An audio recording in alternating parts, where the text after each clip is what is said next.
For thousands of years, it's been sitting there on the Giza Plateau, this silent guardian with the body of a lion and the face of a king. I mean, it's seen empires rise and crumble, and it is holding on to secrets we are still trying to figure out. Today, we're going to dive into the absolutely incredible story of the Great Sphinx. And this is the central riddle, isn't it? See, unlike the pyramids, which have inscriptions that tell us who built them, the Sphinx is completely silent. There are no ancient texts, not one, that definitively say who carved it or even why. It's basically one of history's greatest cold cases.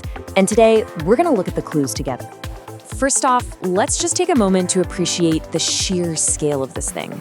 We're talking 73 meters or 240 feet long. To put that in perspective, that's about the length of a Boeing 747. This was not just some statue. This was a massive, colossal statement. But you know, the most incredible part isn't its size. It's how it was actually made.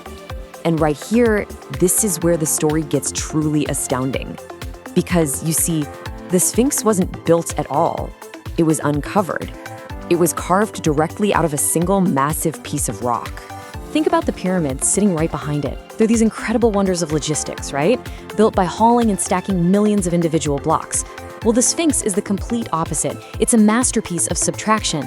The builders didn't build it up, they carved it down from one enormous chunk of limestone that was just sitting in the quarry. Now, what this tells us is that the builders weren't just master stonemasons, they were expert geologists. They had this deep, profound understanding of the rock itself, and they used its natural properties to their advantage in a way that is, frankly, still staggering to think about today. And this is where their genius really shines. So the bedrock there at Giza actually has 3 different layers of limestone. And they brilliantly used the hardest, most durable top layer for the head because they knew it would preserve all those fine details of the face. The body, well, that was shaped from a softer middle layer, which is exactly why it's eroded so much more over the centuries. And the base, they used the toughest bottom layer, giving the whole thing a rock-solid foundation. It's an absolute masterclass in working with nature, not against it. Okay, so we're getting a sense of how it was made. But that just brings us right back to the biggest question. Who commissioned this masterpiece? It's time to look at our prime suspect. Everyone, meet Pharaoh Khafre. He was ruling about 4,500 years ago, and he's the guy who built the second largest pyramid at Giza. Most Egyptologists are pretty convinced he is also the man who ordered the Sphinx to be built. And the evidence, well, it might be circumstantial, but it is very compelling. So let's break down the case for Khafre. It really rests on 3 key pieces of evidence. First, you've got the face. I mean, even after thousands of years of erosion, it shares some really distinct features with known statues of the pharaoh.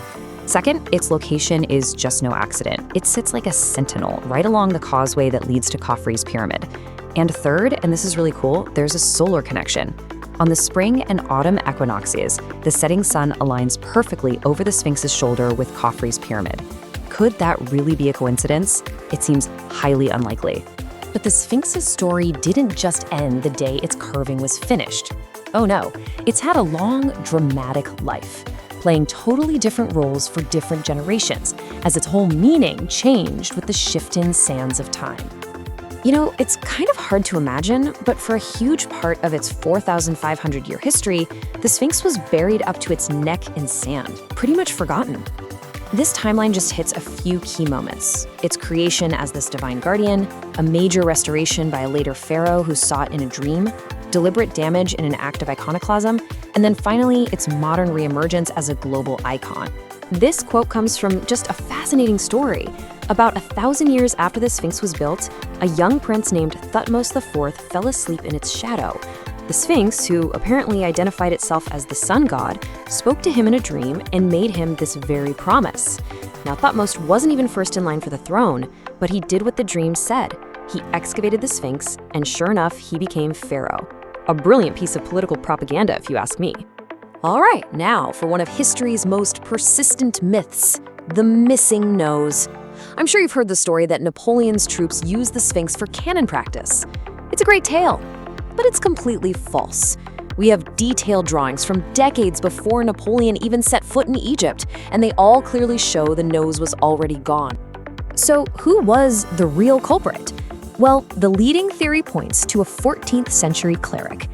Historical accounts tell us he was enraged that local peasants were making offerings to the Sphinx, which he saw as a pagan idol. So, in a fit of religious fury, he apparently took a chisel and broke off the nose himself. So, what does this monument truly represent? It's so much more than just a massive statue. It is a silent witness to millennia of our shared human story. What's really amazing is how the meaning of the Sphinx has shifted so dramatically through time. To the people who created it, it was a divine guardian, a symbol of the pharaoh's unimaginable power.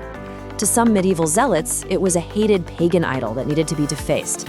And for us, today, it's a priceless scientific puzzle and a real, tangible link to our most distant ancestors. Just stop and think about what that really means.